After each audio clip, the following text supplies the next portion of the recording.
అధ్యాయం 3 తల్లి చరిత్ర వెలుగులోకి. పరదేశమ్మ తల్లికి ప్రతిష్ఠించిన ఆలయం గ్రామస్థుల జీవితాల్లో ఒక ప్రధాన కేంద్రమైంది. ప్రతిరోజూ పెద్ద ఎత్తున భక్తులు ఆలయానికి వచ్చి తల్లిని పూజించడం ప్రారంభించారు. వీరిలో కొందరు వేరే ఊర్లనుంచి వచ్చినవారు కూడా ఉండేవారు. పరదేశమ్మ తల్లి కేవలం ఒక గ్రామ దేవతగానే కాకుండా సమస్త ప్రాంతాలకు కాపాడే దేవతగా మారింది.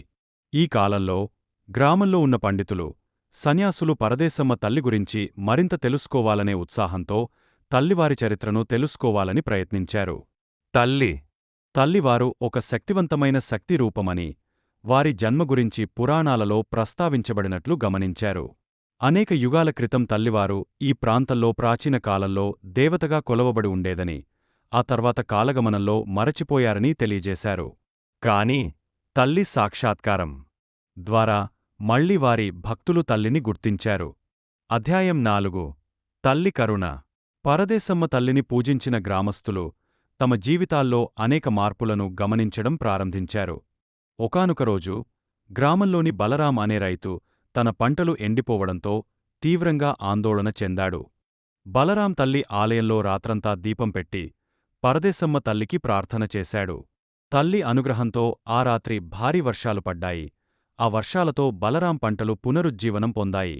ఈ సంఘటనతో బలరాం తమ ఊరిలో తల్లి ఆశీర్వాదాన్ని పొందిన మొదటి వ్యక్తిగా మారాడు.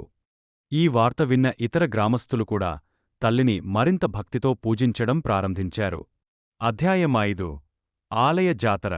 కాలం గడిచేకొద్దీ పరదేశమ్మ తల్లి ఆలయానికి జాతర పరంపర ప్రారంభమైంది. ప్రతి సంవత్సరం ఒకసారి వేనుకురు గ్రామంలో పెద్ద ఎత్తున జాతర జరుగుతుంది. ఈ జాతరకు చుట్టుపక్కల గ్రామాల నుంచి, ఇతర రాష్ట్రాల నుండి కూడా భక్తులు వచ్చి తల్లి కరుణను పొందడానికి ఉత్సాహంగా పాల్గొంటారు. జాతర సమయంలో పలు పూజలు, కుంకుమార్చనలు, భజనలు, అనేక సాంస్కృతిక కార్యక్రమాలు నిర్వహించబడతాయి. ఈ ఉత్సవంలో గ్రామం మొత్తం వెలుగులతో, పూలతో, రంగులతో అలంకరించబడుతుంది. గ్రామస్థులందరూ తల్లికి తమ భక్తిని చూపించి జాతర సమయంలో వారు తల్లిని ఏకచిత్తంతో పూజిస్తారు. అధ్యాయం 6 క్షమాభిక్ష. ఒకనాడు గ్రామంలోకి ఒక నిరుపేద కుటుంబం వచ్చింది.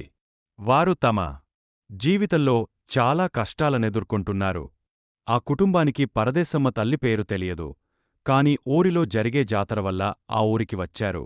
వారు ఆలయంలోకి వెళ్లి తల్లి దగ్గర ఆశీర్వాదం కోరారు. తల్లి అనుగ్రహంతో ఆ కుటుంబం సంతోషంగా జీవించడానికి కావలసిన అన్ని వరాల రూపంలో అందాయి.